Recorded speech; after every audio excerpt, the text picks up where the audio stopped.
Hi there, yes, I'm still on the Valeton trip. I'm getting so many great comments and so many questions that I thought, well, hey, I'm enjoying myself. Let's carry on doing this for a little while.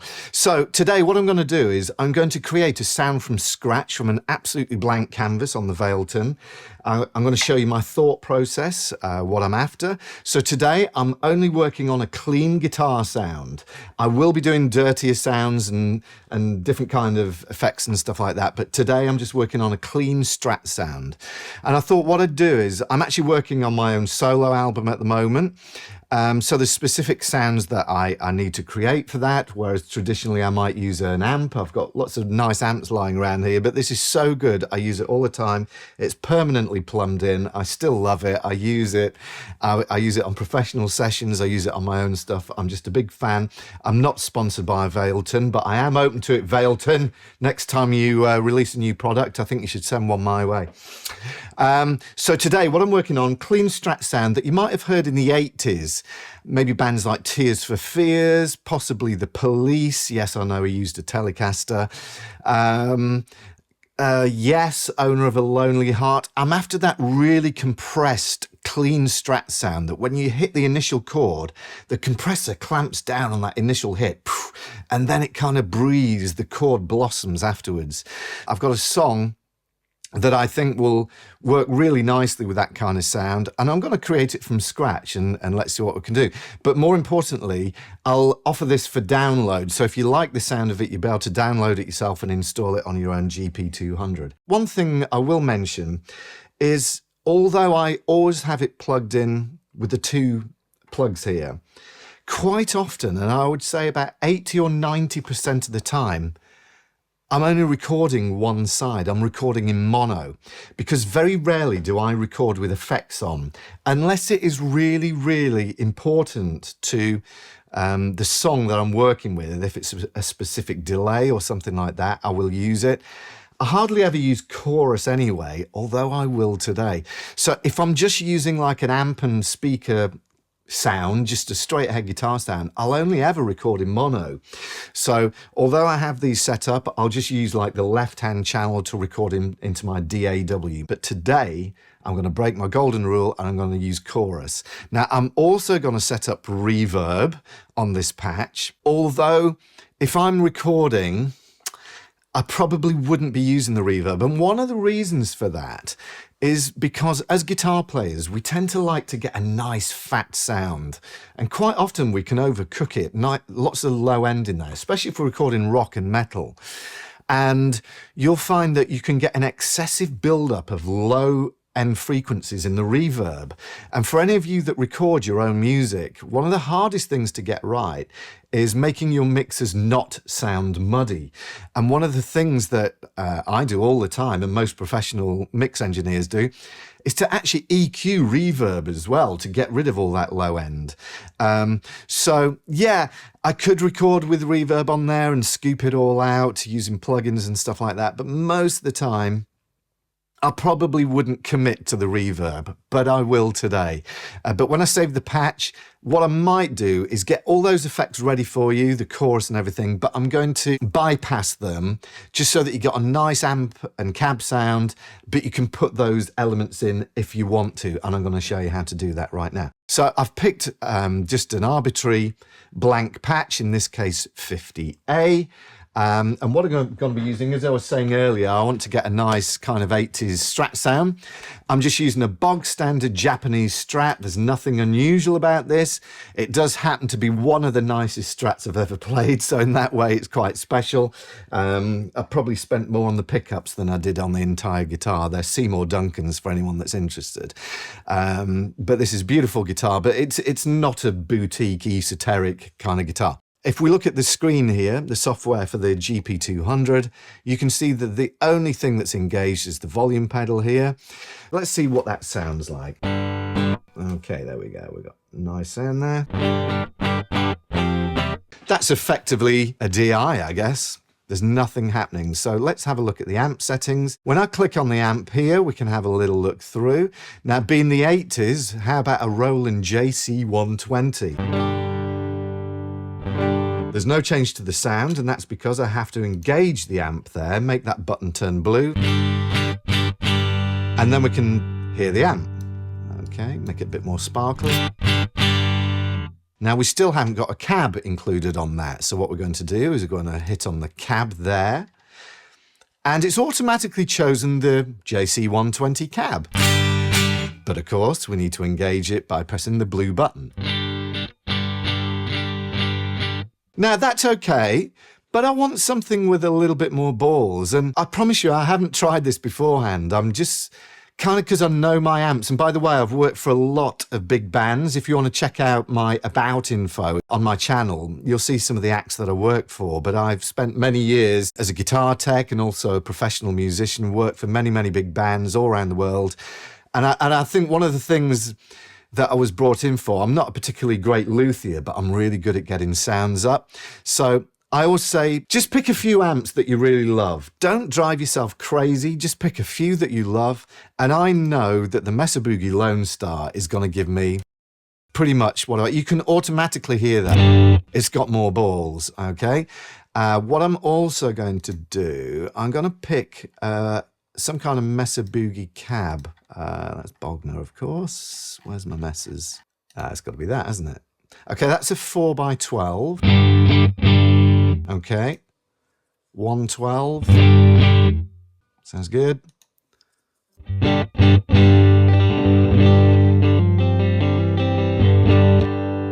going to be using that in between Strat sound. I'm going to go with the 212 for now. Okay, one of the things that I need to do is get that squashy chorus on. So I'm going to engage this preamp here. Click on there. What's this? Yeah. Yeah, kind of nice. I need a bit more control. This is good. Okay, so if I really squash it, have a quick attack. So I'll turn that down. Okay, now we're getting there. So can you hear now? When I initially hit the chord, it clamps down on that initial, what we call the transient, that spiky bit. And then you hear the chord slightly breathe afterwards. If I turn the attack down and the sustain up a bit, you'll hear that even more so. Okay, maybe too much sustain. Okay. Gonna turn this up a bit. Yeah, not noticing a big difference.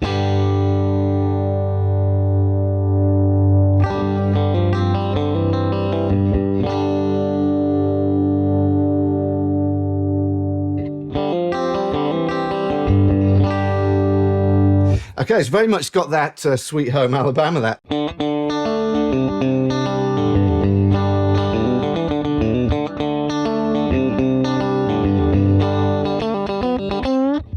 Okay, so what I'm going to do now is I'm going to go for some modulation. I want very subtle chorus. Like I said earlier, I don't really do chorus. I could turn the depth down. It's just not my thing. Now, these are interesting. The C chorus pedal, there's one thing you can change, one button. It's a more subtle chorus, and that's more my thing.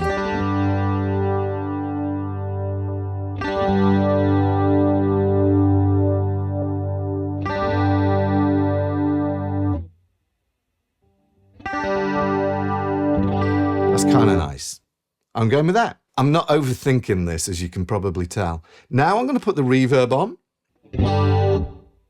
That's too much of a room. I want something a little bit more cavernous than that. Let's see what concert does. That's still a bit short. Turn the decay up. Still a bit short.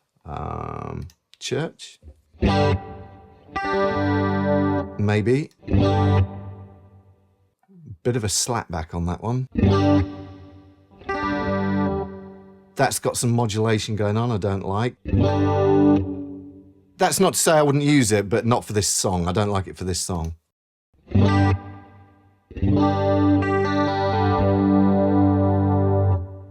Yeah, it's still got a bit of modulation on this. I've not found what I want yet. Okay.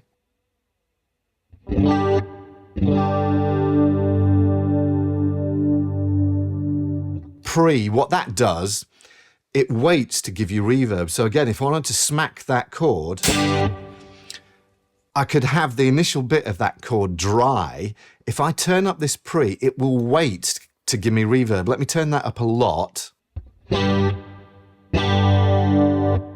So, like I was saying, where the compressor clamps down, maybe I don't want reverb on that bit. And maybe when the sound kind of blossoms a bit, maybe we just put reverb on that. That's what the pre does, in case you're wondering. Okay.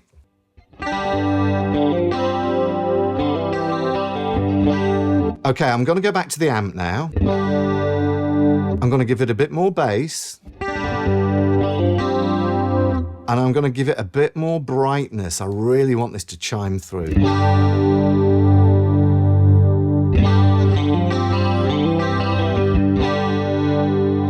We're getting there. I'm going to turn the presence up.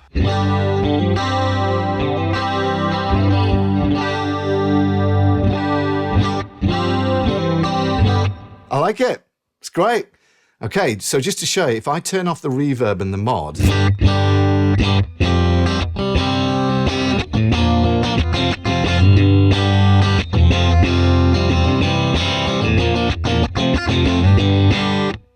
this is just a great clean sound. It will work for Stevie Ray or Hendrix.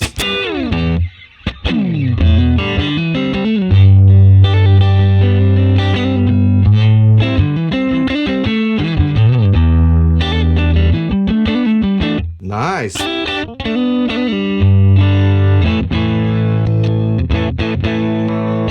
So just using different pickups.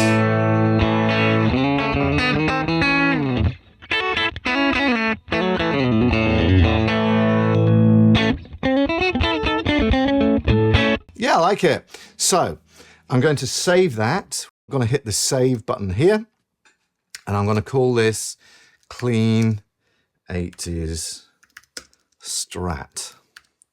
Save. So let's see how this sounds in the song that I want to record it on. So I'm going to go over to my DAW of choice, which is Studio One, made by Presonus. This may or may not be the actual take that ends up on the album. I'd normally sort of drop in and make sure everything's all right, because I'm probably going to make mistakes with you lot looking over my shoulder. I need to make sure I've got the chorus and the reverb on for this particular one. You can see I've already got some guitars there, and because they've got chorus on and tremolo and stuff like that, I have recorded these ones in stereo actually. I haven't even set up a click. A click all the way through will be really annoying for you. And also I haven't even got a click to count me in. So I'm just going to look at the bars and hopefully see if I can come in by sight. Let's see what happens.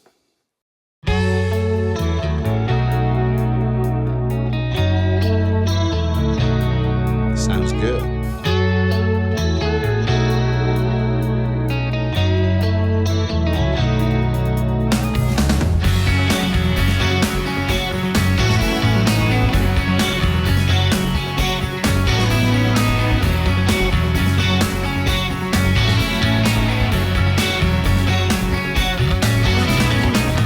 In the scheme of the universe, you can do as you please. You can try almost anything, but don't spread your disease. Cold trust is what you're living for. Cold trust is never no good at all. Cold trust is a one-stop shot at fame. Cold trust is trying to rig the game. Cold trust. Cold trust. When the vision of who you are lifts your head in the clouds, you're forgiven for wondering how you could ever have doubts. Cold trust is what you're living for. Cold trust is never no good at all. Cold trust is a one-stop shot at fame. Cold trust is trying to rig the game. Cold trust. Cold trust.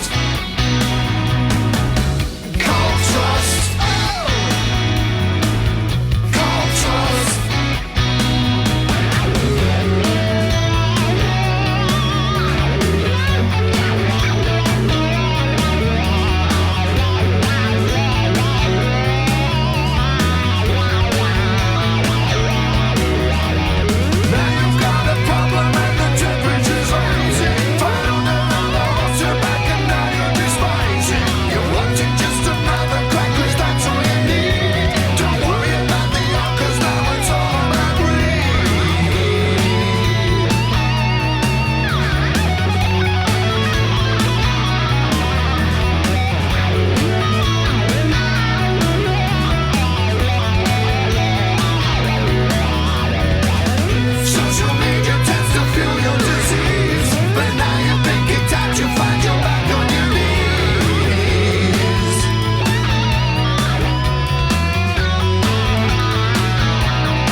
Well, I think that sounded pretty good.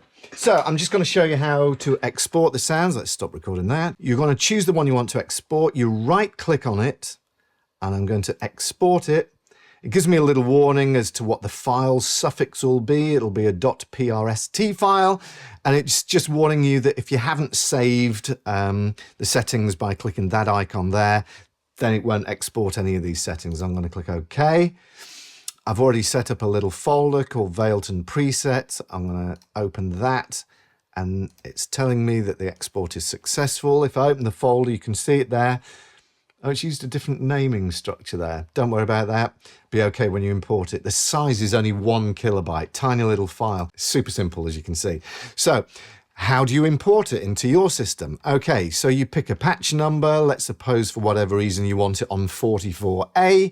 You would click on that. You would right click, import, select a file. I'm going to choose that one.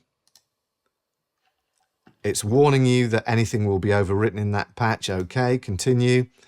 It's a success. Can you see it's named it properly there? Clean 80 Strat, but the file is clean-a. So there you go. That's it. Let me know what you think about the sound. I'm going to be doing some heavy ones, maybe some more ethereal ones, lots of different sounds. I'd love to know if you actually use this to record. Send me any links to anything you've recorded with this particular patch. Anyway, till the next one, thanks a lot for watching.